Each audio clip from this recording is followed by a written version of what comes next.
Եթերում ազատ լուրերի հիմնական թողարկումն է, ձեզ հետ են Ռիտա Մնացականյանը և Արա Աբրահամյանը։ Բարի երեկո, օրվա իրադարձությունները նախամարոտ։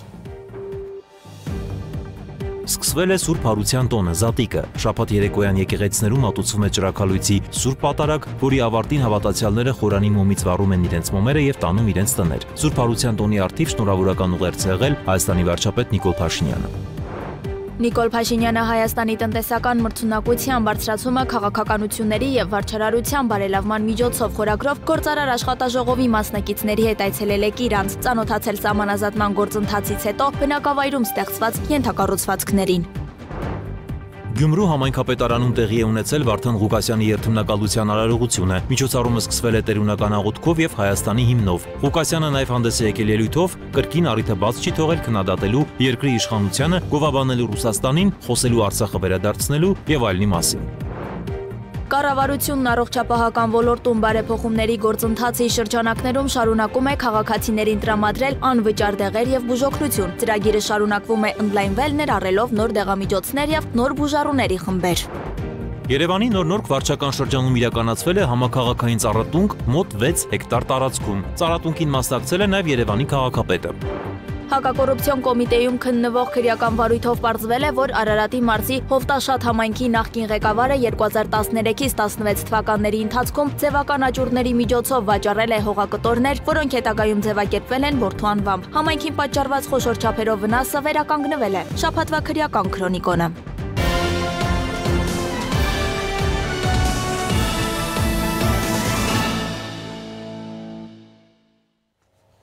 Սկսվել է Սուրբ Հարության տոնը, Զատիկը շաբաթ երեկոյան եկեղեցիներում մատուցվում է ճրագալույցի Սուրբ Պատարագ, ճրագալույցի Սուրբ եւ անմահ պատարագի ավարտին պատարագիչ քահանան Սուրբ Սեղանը սպասարկող սարկավագների եւ դպիրների ուղեկցությամբ կատարում է նախատոնակի արարողություն։ Ավետարանի ընթերցումից հետո հանդիսապետ հոգեվորական աշարականների տաղերի երգեցողության ներքո բուրվառով խնկարկում է եկեղեցում հավաքված հավատացյալներին եւ իլուր ամենքի հնչեցնում կյանք պարգևող ավետիսը Քրիստոս հարյավի մեռելոց եւ եկեղեցին Քրիստոսի հարության ուրախությամբ որպես մեկ ամբողջություն ի պատասխան հնչեցնում է օրհնյալ է հարությունը Քրիստոսի։ Սուրբ Հարության ավետիսով ավարտվում է 48 օր սկսած մեծ պահքը, որը լուծվում է ձկան, ձվի եւ յուղի համտեսմամբ։ Պատարագի ավարտին հավատացյալները խորանի մոմից վառում են իրենց մոմերը եւ տանում տներ։ Ճրագալույցի պատարագով սկսվում է Սուրբ Հարության տոնը։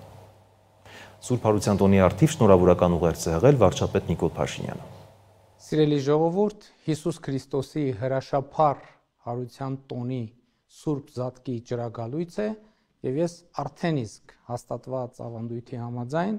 ցանկանում եմ բոլորիդ Սուրբ Զատիկը շնորհավորել Սաղմոսով։ Սաղմոս համար 5 աղոթք ապահովության համար, դպրատպետին ժառանգորդների մասին Սաղմոս։ Ականջ դիր իմ խոսքերին Տեր եւ ուշ դարձրու աղաղակիս, ընդունիր ձայնն աղոթքներիս թագավոր իմ եւ Աստված իմ։ Աղաչում եմ քեզ Տեր, որ առավոտյան լսես ձայնն իմ, առավոտյան պատրաստ կլինեմ քո առջև կանգնելու։ Դու անօրենություն կամեցող Աստված չես եւ քեզ մոտ չարամիտներ չեն բնակվում, թող հանցագործները չապրեն աչքիդ առջև։ Դու ատեցիր անօրենություն գործողներին, կործանում ես բոլոր ստախոսներին, արյունահեղ եւ նենգ մարդուց գարշում ես Տեր, իսկ ես քո ամենաառատ ողորմության շնորհիվ կմտնեմ տունդ եւ քեզ վայել ակնածանքով կերկրպագեմ սուրբ տաճարիդ մեջ։ Տեր, արդարությամբ քո առաջնորդիր ինձ։ Իմ թշնամիների պատճառով ուղղիր իմ առջև ճանապարհները քո, քանզի նրանց բերանում ճշմարտություն չկա եւ նրանց սրտերը ունայնացած են։ Գերեզմանի պես բաց են կոկորդները նրանց, իսկ լեզուները լի նենգությամբ։ Դատիր նրանց Աստված, որ ետ կանգնեն իրենց մտքերից։ Իրենց անչափ ամբարշտության համար վանիր նրանց, քանզի դառնացրին քեզ։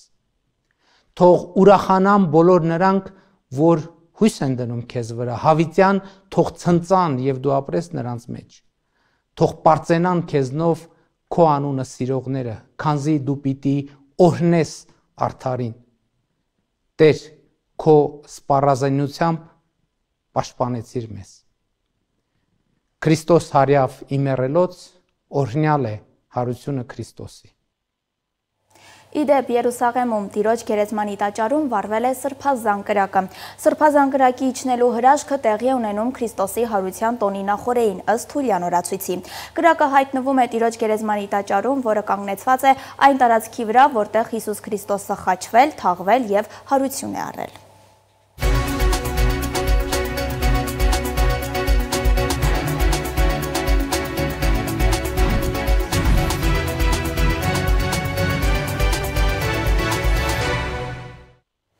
Անդրադառնանք այլ թեմաներին։ Նիկոլ Փաշինյանը Հայաստանի տնտեսական մրցունակության բարձրացումը քաղաքականությունների և վարչարարության բարելավման միջոցով խորագրով գործարար աշխատաժողովի մասնակիցների հետ այցելել է Կիրանց։ Այցի ընթացքում ներկայացվել են սահմանազատումից հետո իրականացված աշխատանքները, ծանոթացել են գործընթացից հետո բնակավայրում ստեղծված ենթակառուցվածքներին։ Աշխատաժողովի մասնակիցները եղել են Կիրանցի հիմնական դպրոցում, որը կառուցվել է կառավարության 300 դպրոց 500 մանկապարտեզ ծրագրի շրջանակում։ Ծանոթացել են նաև կառավարության ֆինանսավորմամբ 19-րդ դարի Սուրբ Երրորդություն եկեղեցու վերականգնման աշխատանքներին։ Աշխատաժողովի մասնակիցներին ներկայացվել է, որ Կիրանցում սահմանամերձ գյուղական բնակավայրերում բնակապահովման պետական աջակցության 16 միլիոն ծրագրի շրջանակում մի քանի տասնյակ տներ են կառուցվում։ Կարճատև դադարից հետո Բաքուն կրկին անցել է իր ապատեղեկատվական արշավին և հերթական իրականությանը չհամապատասխանող հաղորդագրությունը տարածել, հայտնելով, թե իբրև ապրիլի 18-ին ժամը 22:35-ի սահմաններում հայկական ստորաբաժանումները կրակ են բացել սահմանագոտու հարավ-արևելյան հատվածում տեղակայված ադրբեջանական դիրքերի ուղղությամբ։ Երևանը հերքել է Ադրբեջանի ռազմական գերատեսչության հաղորդագրությունը և դարձյալ հիշեցրել հրադադարի խախտման դեպքերի հետաքննության Հայաստան-Ադրբեջան համատեղ մեխանիզմ ստեղծելու առաջարկը, ինչին Ադրբեջանը դեռևս չի արձագանքել։ Ադրբեջանի և Հայաստանի միջև խաղաղության պայմանագրի ստորագրումը կախված է հայկական կողմի հետագա քայլերից, այս մասին TRT World հեռուստաալիքին տված հարցազրույցում հայտարարել է Ադրբեջանի ԱԳ-նախարար Ջեյհուն Բայրամովը, նշելով, թե երբեմն հայ պաշտոնյաները խոսում են սահմանադրությունը փոխելու իրենց մտադրության մասին, սակայն մանրամասները, օրինակ թե ինչ փոփոխություններ են քննարկվում, անհայտ են։ Բայրամովի խոսքով խաղաղության պայմանագրի տեքստի շուրջ համաձայնությունը երկու կողմերի ջանքերի արդյունք է և փաստաթղթի ստորագրումը կլինի խաղաղության գործընթացի վերջնական փուլը։ Եվ թողարկման այս հատվածում շաբաթվա կարևոր և ուշագրավ իրադարձությունները քննարկել եմ Արմինե Մարգարյանի հետ։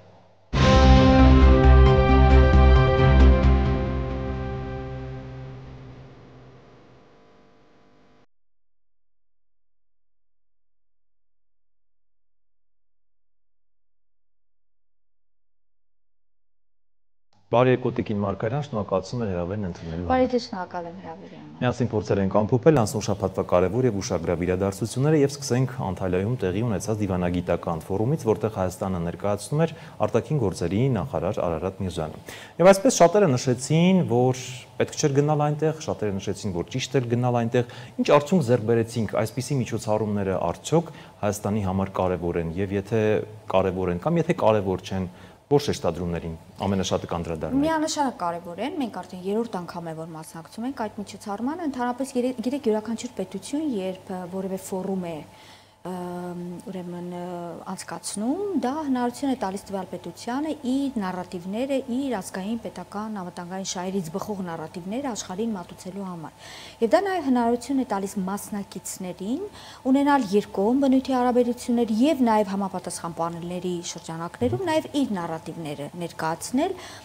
աշխարհին։ Հետևաբար շատ կարևոր է, որպեսզի մենք այս առումով լինենք ակտիվ եւ առավելապես ակտիվ լինենք հենց թուրքական կողմի հետ,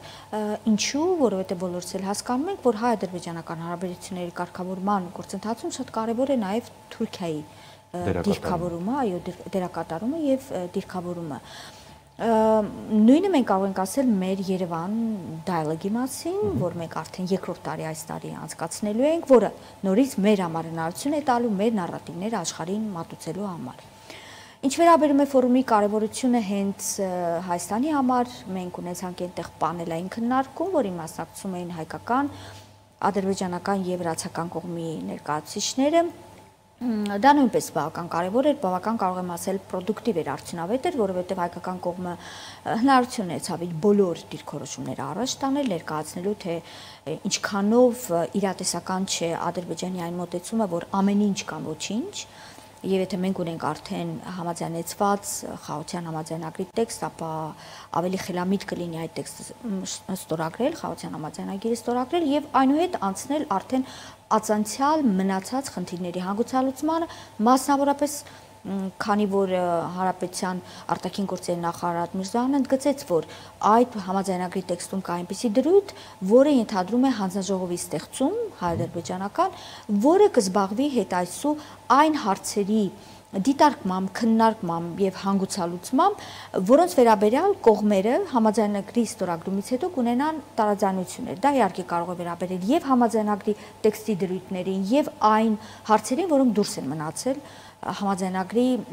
տեքստից։ Հետևաբար միանշանակ սա արդյունավետ է եւ կարծում եմ, որ մենք պետք է առասարակ լինենք ամենուր, որտեղ կա Ադրբեջանը։ Տեսեք, Տիկին Մարգարյան, ֆորումին իհարկե ադրբեջանական կողմը բավականին, այսպես են ասում վերլուծաբանները, միջազգային մամուլը, փորձում էր ճնշել թուրքական կողմին, որպեսզի հայ-թուրքական հարաբերությունները ածանցեն հայ-ադրբեջանական հարաբերությունների հետ, որը այդքան էլ ճիշտ չի, որտեղ հայ-թուրքական հարաբերությունները պետք չի կապել հայ-ադրբեջանական հարաբերությունների հետ, եւ Թուրքիան էլ կարծես մինչև վերջ ազնիվ չի խոսում, ասելով, որ մենք Հայաստանի հետ սահմանը կբացենք եւ մնացած բոլոր գործառույթները կիրականացնենք պայմանով, երբ հայ-ադրբեջանական հարաբերությունները կարգավորվեն Ադրբեջանի շահը գերադասելով։ Այս մասով մեկնաբանեք։ Իհարկե հայկական կողմի դիրքորոշումը հետեւյալն է, որ շատ ավելի խելամիտ կլիներ, եթե հայ-թուրքական հարաբերությունները կարգավորվեն, որովհետև դրանից հետո շատ ավելի հեշտ կլիներ անցնել հայ-ադրբեջանական հարաբերությունների կարգավորմանը, բայց Թուրքիայի համար, ինչպես հասկանում ենք, սա կարմիր գիծ է, որը ամենևին չի նպաստում հենց հայ-ադրբեջանական հարաբերությունների կարգավորման գործընթացին։ Սա ես ըստ էության դիտարկում եմ որպես նախապայման։ Միևնույն ժամանակ մենք տեսնում ենք, որ Թուրքիայի եւ Ադրբեջանի հարաբերություններն էլ վերջին ժամանակներս բավական լարված են եւ մենք պետք է կարողանանք այս իրավիճակից օգտվել, որպեսզի Թուրքիային հնարավորինս ունենանք որպես շահագրգիռ կողմ հայ-թուրքական հարաբերությունների կարգավորման առումով։ Ես այստեղ հենց միտումնավոր չեմ օգտագործում միջնորդ կողմ ուրեմն արտահայտությունը եւ եթե հիշում եք, երբ Արադ Միրզոյանը հարցազրույց է տալիս թուրքական լրատվամիջոցներին, այդպիսի հարց հնչեց, արդյոք դուք դիտարկում եք Թուրքիայի հնարավոր միջնորդական առաքելության հնարավորությունը եւ պատասխանը հետեւյալն էր, որ կարծես թե ժամանակահատվածը ցույց է տալիս, որ երկկողմ ձևաչափով շատ ավելի հեշտ են կողմերը կարողանում բանակցել եւ իհարկե մենք կարող ենք ուրեմն ողջունել բոլոր այն երրորդ կողմի ցանկությունները եւ գործողությունները, որոնք միտված կլինեն հայ-ադրբեջանական հարաբերությունների կարգավորմանը, բայց դիտարկել որպես միջնորդ, կարծում եմ, հենց հատկապես Թուրքիայի պարագայում դա չի բխում հայկական կողմի շահերից։ Հետևաբար այո, հայ-թուրքական հարաբերությունների կարգավորումը շատ ավելի լավ կլիներ, եթե լիներ առաջին տեղում, որտեղ դրանից հետ մենք շատ լավ հասկանում ենք, որ Ադրբեջանը նաև խոչընդոտում է հենց համաձայնագրի ստորագրումը, որովհետև շատ լավ է հասկանում, որ դրանից հետո հայ-թուրքական հարաբերությունների կարգավորման համար լայն դաշտ է բացվելու, իսկ Ադրբեջանի հիմնական նպատակը բնականաբար ոչ թե այն արդար ուրեմն երկարատև խաղաղության հաստատումն է տարածաշրջանում, որի մասին մենք ենք խոսում, այլ հնարավորինս Հայաստանի մանևրելու հնարավորությունները սահմանափակելն է։ Տեսեք, արտգործնախարարների, այդ շփումից հետո արտաքին գործերի նախարարը Թուրքիայում էր, Անտալիայում էր, հաջորդեց փոխարտգործնախարարների հանդիպումը Վրաստանի, Ադրբեջանի եւ Հայաստանի։ Էլի փորձում են ինչ-որ բաներ անել վրացական կողմի մոդերատորությամբ, որպեսզի հարաբերությունները կարգավորվի, բայց միևնույն ժամանակ Ադրբեջանը տարատեսակ միջոցառումներ է կազմակերպում եւ լայն շատ վտանգավոր թեզ է տանում Արմենիան-Ադրբեջան խոսույթը։ Այս մասով։ Այո, շնորհակալ եմ, որ ընդգծում եք սա, որովհետեւ կարծես թե այս հարցը մեր հանրային դաշտում մեդիա դաշտում այն չափով եւ շատ չի խոսվում այս մասին։ Գիտեք ո՞րն է խնդիրը, մենք հասկանանք ո՞րն է խնդիրը եւ հասկանանք թե այդ խնդրից ածանցյալ ինչ գործողություններ մենք պետք է իրականացնենք։ Խնդիրն այն է, որ մեր խաղաղության օրակարգը որպես այդպիսին մի օրակարգ է, որ իր մեջ ներառում է թշնամանքի էջը փակելը։ Եվ իշխանությունները այս ուղղությամբ բավական լուրջ ներհայաստանյան մասնավորապես գործընթացներ են իրականացնում, ընդ որում երբեմն այս գործընթացները նաև բավական ոչ պոպուլյար են։ Ոչ պոպուլյար են, որովհետև զուգահեռաբար մենք լսում ենք Ադրբեջանի կողմից այնպիսի նարատիվներ, այնպիսի հայտարարություններ, ընդ որում բարձր եւ բարձրագույն մակարդակով, որոնք լսելիս հանրությունը, հայ հանրությունը հասկանում է, որ կարծես թե խաղաղության օրակարգը գոյություն ունի միայն Հայաստանի համար, այսինքն զուգահեռաբար Ադրբեջանից մենք չենք լսում այդ նարատիվները, որոնք կնպաստեն այդ խաղաղության օրակարգի իրականացմանը, եւ զուգահեռաբար ինչ է անում Ադրբեջանը, բոլոր միջազգային հարթակները օգտագործում է, որպեսզի արևմտյան Ադրբեջան թեզը լեգիտիմացնի, եւ վերջերս նաեւ չմիավորման շարժման շրջանակներում մի ուրեմն փաստաթուղթ է ընդունվել, որտեղ տեղ է գտել հենց այդ թեզը։ Եվ սա ինձ հիշեցնում է նախորդ տասնամյակների ընթացքում Ադրբեջանի վարած քաղաքականությունը, երբ իրենք եւ իսլամական կոնֆերանսի շրջանակներում եւ չմիավորման շրջանակներում իրենք կարողանում էին 20% օկուպացիայի հարցը ներառել, զուգահեռաբար, քանի որ այն ժամանակահատվածներ Մինսկի խմբի համանախագահության ձևաչափը եւ Լեռնային Ղարաբաղի հակամարտության հարցը 3 միջազգային իրավունքի 3 սկզբունքների շրջանակներում էր դիտարկվում, հա, ուժը չկիրառելը, ժողովրդների ինքնորոշումը եւ տարածքային ամբողջականությունը, իրենք կարողանում էին այդ հարթակներում հարցը մտցնել, ֆիքսել 20%-ի խնդիրը եւ հարցը ներկայացնել, որ այն պետք է լուծի տարածքային ամբողջականության շրջանակներում։ Իհարկե այս կազմակերպությունները իրենք 100-ից ավելի անդամ պետություններ ունեն եւ ամեն անդամ պետություն չէ, որը կոնֆլիկտի տրամաբանությունը գիտեր եւ Ադրբեջանին հաջողում էր այդ գիտեք այդ ընդհանուր համատեղ սկզբունքների շահերի հիման վրա նման ձևակերպումներ առաջ տանել եւ սա հետս հետե տարեստարի միջազգային հանրության մոտ բերեց կարծրացավ այն դիրքորոշումը, որ այո, այստեղ խնդիրը ոչ թե ինքնորոշման հարց է, այստեղ խնդիրը ոչ թե մարդու իրավունքների հարց է, այլ այստեղ խնդիրը տարածքային ամբողջականության հարց է, որ հայերը կռիվ են անում այդ տարածքի համար, որը միջազգայինորեն ճանաչված Ադրբեջանի տարածք է։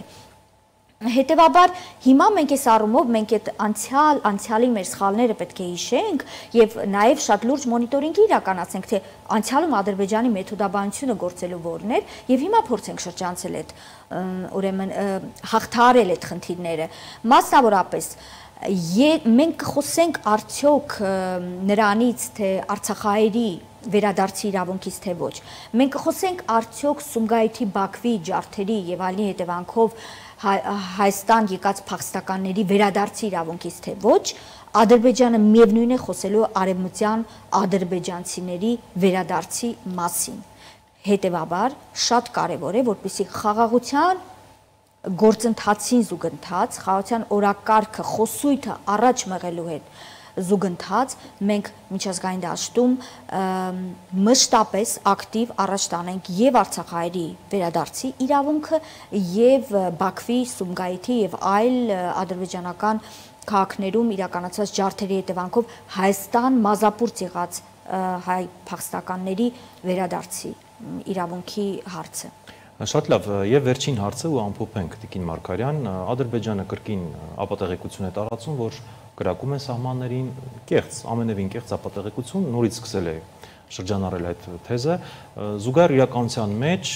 Միացյալ Նահանգների թիվ 1 գերտերության ղեկավար Դոնալդ Թրամփը կարծես կարմիր լույս է վառում Իսրայելի նկատմամբ, որ չհարվածես, միջուկային որևէ գործարքի մեջ չմտնես, հարվածելու մասով եմ խոսում Իրանի հետ, այսինքն Իրանին նույնպես մեսիջ է հղում։ Այս ֆոնին Ադրբեջանը կարող է, այսպես ասած ժողովրդական լեզվով, խելքը գլուխը հավաքել եւ չգնալ սադրանքների։ Դե մեծ պատերազմի էր ինքը պատրաստում, ըստեյություն։ Այո, գլոբալ տարածաշրջանային պատերազմի էր պատրաստվում։ Այս պայդրությամբ մենք տեսնում ենք, որ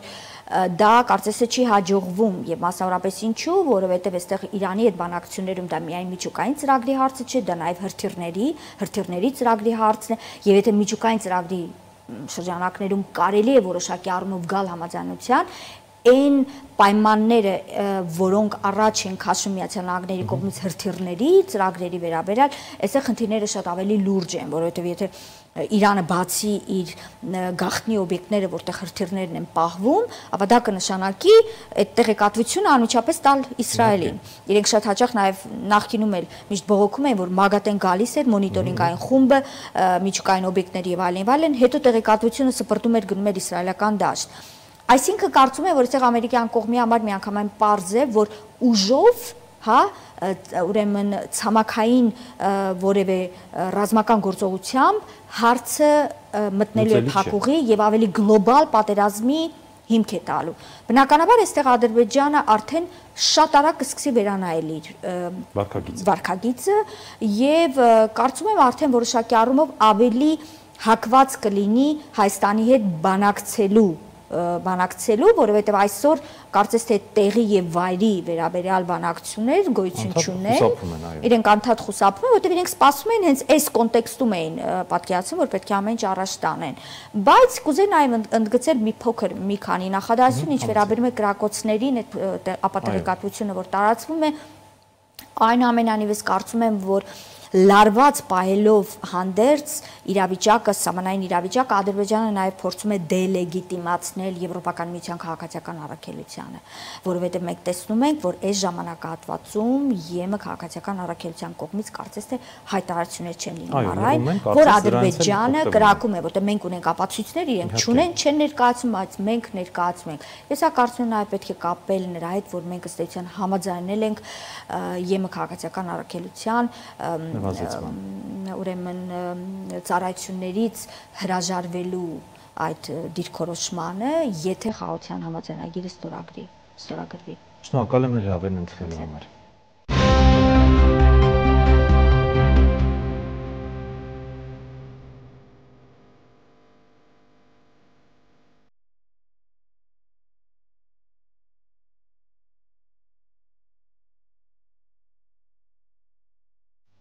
Շարունակում ենք թողարկումը Գյումրու համայնքապետարանում տեղի ունեցել Վարդան Ղուկասյանի երթմնակալության արարողությունը։ Նա պաշտոնապես տանձնել է համայնքապետի պաշտոնը։ Երթման արարողությանը ներկա էր նաև Շիրակի թեմի առաջնորդ Միքայել arczepiskopos Աճապահյանը, Ռուսաստանի հյուպատոսը։ Միջոցառումը սկսվել է տերունական աղոթքով ու Հայաստանի հիմնով, իսկ երթմնակալությունից հետո ելույթ է ունեցել Շիրակի թեմի առաջնորդը։ Arczepiskoposi խոսքից հետո Ղուկասյանին է հանձնվել Գյումրի քաղաքի խորհրդանիշներ հանդիսացող լանջաշղթան եւ բանալին, որից հետո նա ելույթ է ունեցել։ Իսկ ելույթի առանցքում ոչ միայն քաղաքի խնդիրներն էին։ Նա կրկին առիթը բաց չի թողել քննադատելու երկրի իշխանությանը, գովաբանելու Ռուսաստանին, խոսելու Արցախը վերադարձնելու եւ այլնի մասին։ Իդեպ այսօր Վոլոդիա Գրիգորյանն էլ երթմամբ ստանձնել է Փարաքար խոշորացված համայնքի ղեկավարի պաշտոնը։ Կառավարությունն առողջապահական ոլորտում բարեփոխումների գործընթացի շրջանակներում շարունակում է քաղաքացիներին տրամադրել անվճար դեղեր եւ բուժօգնություն։ Պետության համար առաջնային է, որ այդ քաղաքացիները բուժում ստանալու ճանապարհին չհանդիպեն ֆինանսական անլուծելի խնդիրների։ Դեղորայքը տրամադրվում է ինչպես քիմիաթերապիայի, այնպես էլ այլ բուժումների համար։ Ծրագիրը շարունակում է ընդլայնվել, ներառելով նոր դեղամիջոցներ եւ նոր բուժառուների խմբեր, բայց այսպիսի ծրագրերը հնարավոր է կյանքի կոչել ու ընդլայնել միայն պետբյուջեից նոր ֆինանսավորում հատկացնելու դեպքում, իսկ դրա համար անհրաժեշտ է բարեխղճորեն վճարել հարկերը, որոնք կուղղվեն մարդու կյանքի փրկության գինն արժեցող ծրագրերի իրականացմանը։ Կառավարությունը շարունակում է առողջապահական ոլորտում բարեփոխումների գործընթացը, կարևորելով յուրաքանչյուր քաղաքացու կյանքի եւ առողջության պաշտպանությունը։ Վերջին ամիսներին ավելի լայն թափ են ստացել այն ծրագրերը, որոնց շրջանակում ուռուցքային եւ այլ հիվանդություն ունեցող քաղաքացիներին տրամադրվում են անվճար դեղեր եւ բուժօգնություն։ Նպատակն է ապահովել անհրաժեշտ դեղորայքի հասանելիությունը բոլոր այն անձանց, որոնք բախվում են այդ դժվարին փորձությանը։ Պետության համար առաջնային է, որ այդ քաղաքացիները բուժում ստանալու ճանապարհին չհանդիպեն ֆինանսական անլուծելի խնդիրների։ Դեղորայքը տրամադրվում է ինչպես քիմիաթերապիայի, այնպես էլ բուժման այլ ձևերի համար։ Ծրագիրը շարունակում է ընդլայնվել, ներառելով նաև նոր դեղամիջոցներ եւ նոր բուժառուների խմբեր։ Դրանք թանկարժեք դեղեր են եւ բավականին մեծ ֆինանսական բեռ են ներկայացնում ընտանիքի վրա եւ պացիենտի համար, եւ պացիենտները ելնելով դեղի բարձր գնից կամ ընդհանրապես բուժում չեն ստանում կամ ստանալուց հետո շարունակություն չեն տալիս, այսինքն բուժումը մնում է կիսատանավարտ։ Եվ դրա արդյունքում մենք ունենք եւ հաշմանդամության թվերի բարձրացում, հոգեկան հիվանդություններ, չարորակ նորագոյացություններ, շաքարային եւ ոչ շաքարային դիաբետ, քրոնիկ երիկամային անբավարարություն, առաջնային իմունոդեֆիցիտ, ցրված սկլերոզ, Կավասակիի հիվանդություն եւ այլն։ 2024-ին պետբյուջեից 16 հիվանդության համար կենտրոնացված կարգով ձեռք է բերվել 93 անվանում դեղ, որի համար հատկացվել է 4.1 միլիարդ դրամ։ Շահառուների թիվը կազմել է 201.668։ Լինակցրված սկլերոզ հիվանդությունն է դա եղել, որը որ ընդգրկում է 12-ից մինչև 55 տարեկան շահառուներին, բավականին բարդ ընթացք ունեցող հիվանդություն է, այս դեպքում մենք տրամադրում ենք 4 տեսակի դեղեր հիվանդության բոլոր փուլերի համար, օրինակի համար նշեմ, որ ծանր փուլի համար ստացող շահառուների թիվը կազմում է այս պահին 110%, որոնց տարեկան կատարվածքով յուրաքանչյուր պացիենտի համար տրամադրում է շուրջ 4 միլիոն դրամ։ Արդյունքում հիվանդությունների առաջընթացի կանխարգելման շնորհիվ թեթևացել է հիվանդանոցների բեռը, նվազել են ոչ միայն հաշմանդամության եւ մահացության ցուցանիշները, այլև նորածինների շրջանում հիվանդանոցային վարակների զարգացման ռիսկի եւ ինֆեկցիոն բարդությունները։ Նաեւ բարձրացել է դեղորայքային եւ վերականգնողական բուժման ծախսարդյունավետությունը, ինչն էական նշանակություն ունի պետության համար։ Իդեպ պետության կողմից անվճար տրամադրվող դեղերի ցանկում կան նաեւ բավականին թանկարժեք դեղեր, որոնք հիմնականում օգտագործվում են ուռուցքային հիվանդությունների դեպքում։ Երբ որ պացիենտը իր դեղը համապատասխան դեղը թանկարժեք դեղը չէր ստանում ԱՀՉ-ի երկրորդ, երրորդ փուլերում, հիվանդությունը զարգանում էր, բարդանում էր եւ 4-րդ փուլում արդեն ոչինչ չէր կարողանում եւ պացիենտը եւ բուժումները ոչ մի ձևով չէին կարողանում բուժել կամ օգնել պացիենտին եւ այս դեպքում մենք ունենք եւ բարձր մահացություն եւ 4-րդ փուլի բավականին բարձր թվեր 2021 թվականից արդեն մեկնարկեց ծրագիրը եւ արդյունքում մենք ունենք բուժված 95% պացիենտներ։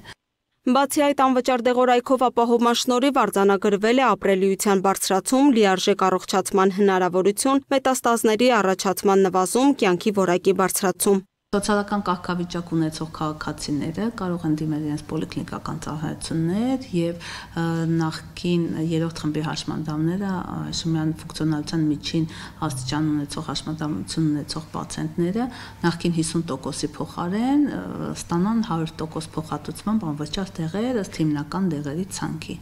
Նշեմ, որ այս շահառուների թիվը շուրջ այս պահին կազմում է 120,000։ Մասնագետներն ընդգծում են, որ դեղորայքի շարունակական եւ ճիշտ օգտագործումը բուժման արդյունքի հասնելու համար կարևոր պայման է, եւ երբ պետությունը ստանձնում է այդ ծանր բեռը, դա մեծ օգնություն է հիվանդություն ունեցող անձանց եւ նրանց ընտանիքի անդամների համար։ Ըստ առողջապահության նախարարության դեղորայքային քաղաքականության եւ բժշկական տեխնոլոգիաների վարչության պետ Մարինե Հարությունյանի պետության կողմից տրամադրվող դեղամիջոցները հավաստագրված են եւ համապատասխանում են միջազգային չափանիշներին։ Ծրագիրը պարբերաբար վերանայվում է նոր պահանջներին համապատասխանեցնելու նպատակով։ Այսօր արդեն բուժառուն դեղերի ընտրության այլընտրանքային հնարավորություն ունի։ Ուստի կարող է դիմել այն դեղատներին, որոնք կցված են նոր ծրագրին եւ ընտրելու բժշկի նշանակած այն դեղը, որը փոխհատուցվում է պետության կողմից։ Այս նախաձեռնությունը ոչ միայն մարդասիրական քայլ է, այլև ներդրում երկրի առողջ հասարակության կերտման ճանապարհին։ Իսկ ամենակարևորը այն տալիս է ապրելու եւ հաղթահարելու հնարավորություն նրանց, ում համար յուրաքանչյուր օր պայքար է կյանքի համար։ Բայց այսպիսի ծրագրերը հնարավոր է կյանքի կոչել ու ընդլայնել միայն պետբյուջեից նոր ֆինանսավորումներ հատկացնելու դեպքում, իսկ դրա համար անհրաժեշտ է բարեխղճորեն վճարել հարկերը, որոնք կուղղվեն ոչ միայն մեր բարեկեցիկ կյանքի ապահովման, այլև ուղիղ մարդու կյանքի փրկության գինն արժեցող ծրագրերի իրականացմանը։ Մեր բոլորիս վճարված հարկերի շնորհիվ մենք այսօր կարողանում ենք տրամադրել, ընդլայնել անվճար տրամադրվող դեղերի ցանկը եւ ավելի շատ շահառուներ ընդգրկել եւ մեր երկրում ընդհանրապես բնակչության շրջանակներում հաշմանդամությունը նվազեցնել, նաեւ կանխարգելել եւ նաեւ արդեն իսկ եղած հիվանդությունների ապահովումը ամբողջապես իրականացնել։ Ի վերջո մեր քաղաքացիների կողմից վճարված հարկերն են դառնում ֆինանսական այն միջոցները, որոնք ուղղվում են այս կամ այն հիվանդություն ունեցող անձանց բուժմանը։ Լուսինե Գրիգորյան, Տիգրան Ղազարյան, Free News, Ազատ լուրեր։ Երևանի նոր-նորք վարչական շրջանում իրականացվել է համաքաղաքային ծառատունք մոտ 6 հեկտար տարածքում։ Մայրաքաղաքի կանաչապատման ծրագրի շրջանակում տնկվել է 1300 ծառ եւ 200 մշտադալար թուփ։ Ծառատունքին մասնակցել է նաեւ Երևանի քաղաքապետը։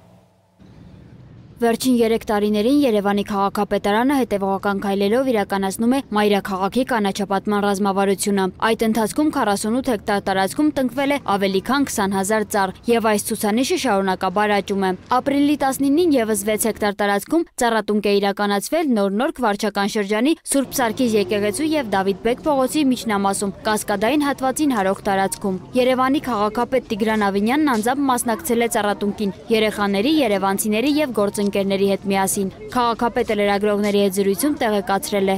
Բոլոր հատվածներում, որտեղ քաղաքապետարանը իրականացնում է ծառատունք, նախորոք իրականացվում են ոռոգման համակարգի ներդրումը, որովհետև փորձը ցույց է տվել նախկին վատ փորձը, որ առանց այդ ոռոգման համակարգի ներդրման ծառերի կպչողականությունը շատ ցածր է լինում եւ այդ իսկ պատճառով բոլոր այն ծրագրերը, որ վերջին 3 տարվա ընթացքում Երևանի քաղաքապետարանը իրականացրել է, բոլորը զուգորդվել են նաեւ ոռոգման համակարգի ներդրմամբ եւ գրեթե այդ պատճառով նաեւ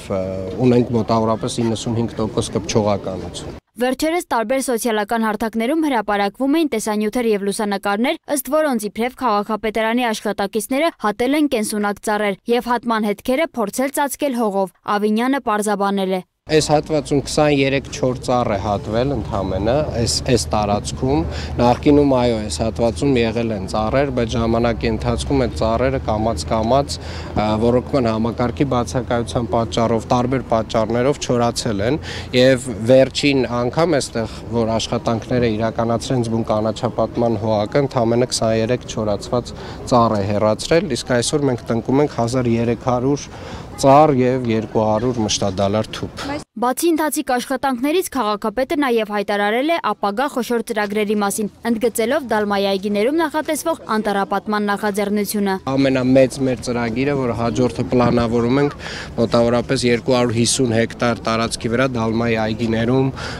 անտառի վերականգնման աշխատանքներն են լինելու։ Անդրադառնալով օդի աղտոտվածության խնդիրներին, քաղաքապետը շեշտել է, որ սա ոչ միայն Երևանի, այլ ամբողջ Արարատյան դաշտավայրի ցավալի իրականությունն է, հատկապես ձմռան ամիսներին։ Քաղաքապետարանը ունի իր քառամյա ծրագիրը, այդ խնդրի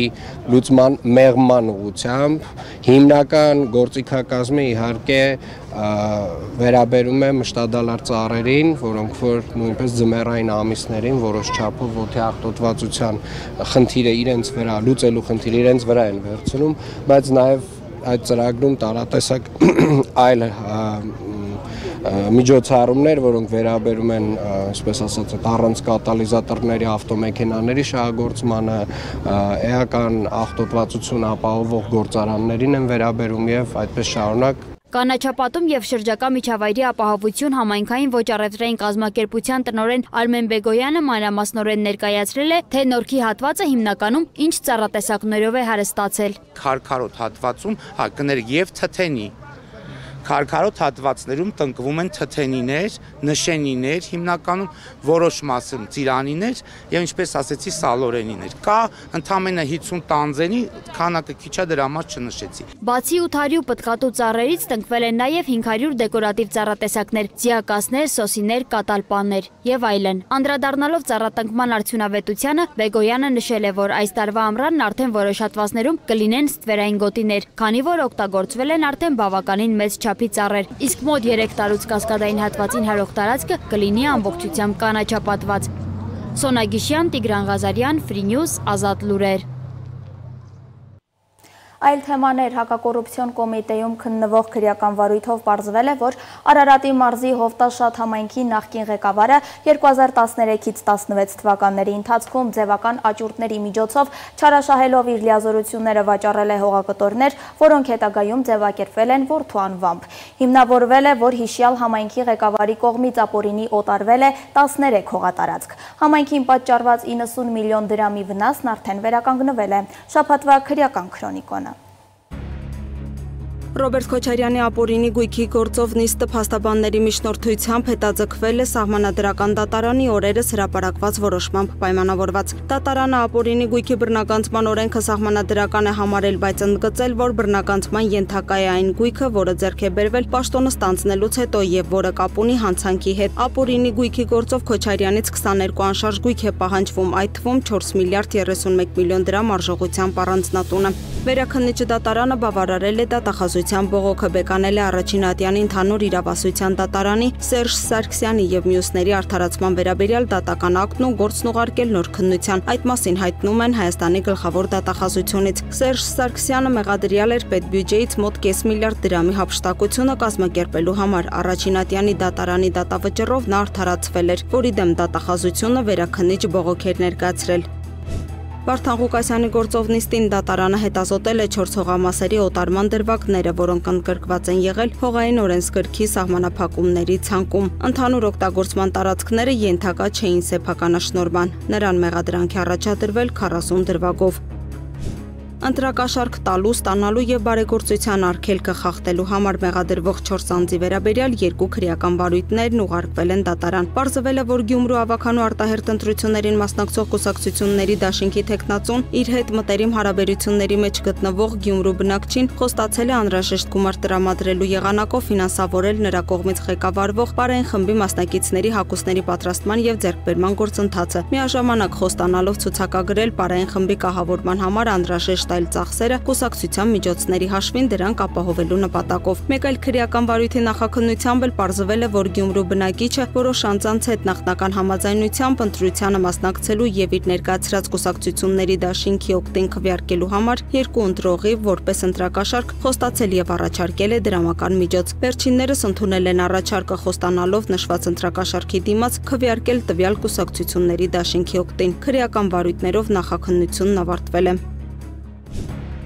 Հերքում մարտի 22-ին հրապարակված տեսանյութում տեղեկություն էինք տարածել այն մասին, թե Չարենցավանի դպրոցի նախկին տնօրեն Աննա Բալյանի դեմ քրեական վարույթ է նախաձեռնվել դպրոցական սննդի ծրագրում ու ֆինանսական այլ գործարքներում չարաշահումների համար։ Ավելի ուշ Free News-ը հակակոռուպցիոն կոմիտեից տեղեկացավ, որ այս չարաշահումների վերաբերյալ վարույթ առկա է, սակայն գործով դեռևս որևէ մեղադրյալ չկա։ Հետևաբար Չարենցավանի դպրոցի նախկին տնօրեն Աննա Բալյանի դեմ քրեական վարույթ չի նախաձեռնվել։ Եվ կարճատև գովազդային դադարից հետո կշարունակենք թողարկումը։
Իսրայելը չի բացառում, որ առաջիկա ամիսներին հարվածներ կհասցնի Իրանի միջուկային օբյեկտներին, չնայած այն հանգամանքին, որ Միացյալ Նահանգների նախագահ Դոնալդ Թրամփը հայտնել է Իսրայելի վարչապետ Բենյամին Նեթանյահուին, որ Վաշինգտոնը դեռևս պատրաստ չէ աջակցել նման գործողության։ Իսրայելի ղեկավարությունը պարբերաբար հայտարարում է, որ թույլ չի տա Թեհրանին ձեռք բերել միջուկային զենք։ Նեթանյահուն իր հերթին պնդում է, որ Իրանի հետ ցանկացած բանակցություն պետք է հանգեցնի նրա միջուկային ծրագրի ամբողջական լուծարմանը։ Ինչպես ավելի վաղ էինք հայտնել, Իտալիայի մայրաքաղաք Հռոմում ընթանում է Իրանի եւ Միացյալ Նահանգների ներկայացուցիչ ներկայացուցիչների միջև բանակցությունների երկրորդ փուլը, որտեղ երկու կողմերը քննարկում են Թեհրանի քաղաքացիական միջուկային ծրագիրը ու այդ երկրի դեմ ամերիկյան պատժամիջոցների դադարումը։ Միջազգային նորությունները տեսաշարով։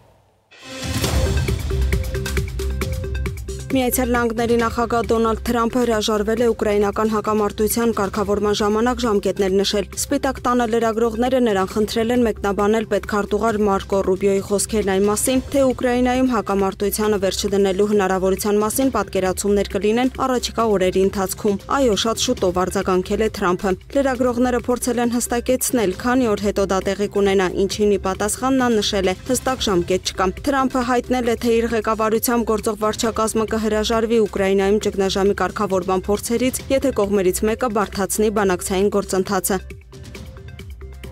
Պեկինը ապրիլի 18-ին հերքել է Կիևի մեղադրանքները, ըստ որի Չինաստանը զենք է մատակարարում Ռուսաստանին, որը շարունակում է իր լայնածավալ հարձակումներն Ուկրաինայի վրա։ ՉԺՀ-ի արտաքին գործերի նախարարության խոսնակ Լին Ցյանի խոսքով Չինաստանը երբեք մահացու զենք չի մատակարարել հակամարտող կողմերից որևէ մեկին։ Միաժամանակ բոլոր կրկնակի նշանակության ապրանքները, որոնք կարող են օգտագործվել ինչպես քաղաքացիական, այնպես էլ ռազմական նպատակներով, ենթարկվում են խիստ վերահսկողության, ընդգծել է նախարարության խոսնակը։ Մինչդեռ Ուկրաինայի նախագահ Վոլոդիմիր Զելենսկին Կիևում կայացած մամուլի ասուլիսում հայտարարել էր, որ կարծում են Չինաստանի ներկայացուցիչները զբաղվում են Ռուսաստանի տարածքում զենքի արտադրությամբ։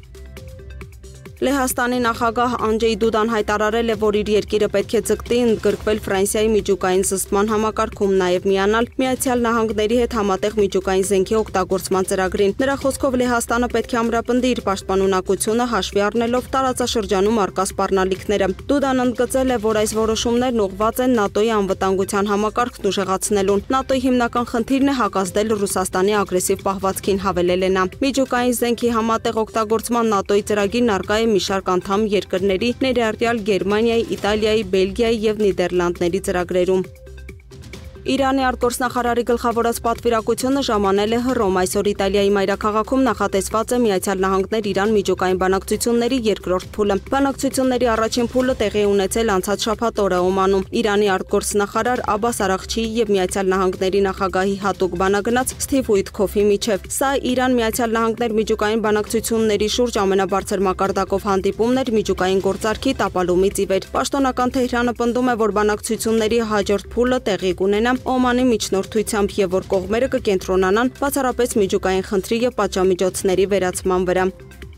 Ստամբուլում մեկնարկել է անցած ամիս Թուրքիայում տեղի ունեցած վերջին 10 տարվա ամենամարդաշատ բողոքի ցույցերի ընթացքում ձերբակալված տասնյակ լրագրողների եւ ուսանողների դատավարությունը։ Մեղադրյալի աթոռին են 189 ամբաստանյալներ, որոնք մասնակցել են Ստամբուլի ընդդիմադիր քաղաքապետ Էքրեմ Իմամօղլուի ձերբակալության դեմ ցույցերին կամ լուսաբանել են բողոքի ակցիաները։ Նրանց մի շարք մեղադրանքներ են առաջադրվել, այդ թվում ապօրինի հավաքներին մասնակցելու, ոստիկանության նախազգուշացումներին չենթարկվելու հոդվածներով, որոնք հաստատվելու դեպքում մինչև 4 տարվա ազատազրկում է սպառնում։ Իրավապաշտպան մի շարք կառույցներ կոչ են արել անհապաղ ազատ արձակել բանտարկված լրագրողներին, պնդելով, որ նրանց նկատմամբ հետապնդումը կամայական է։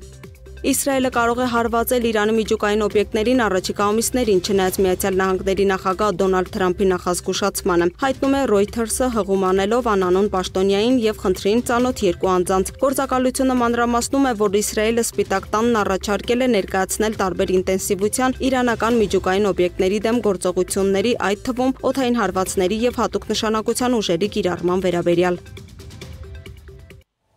Քրիստոս հարյավի մեռելոց։ Օրհնյալ է հարությունը Քրիստոսի։ Շնորհավոր Սուրբ Զատիկ։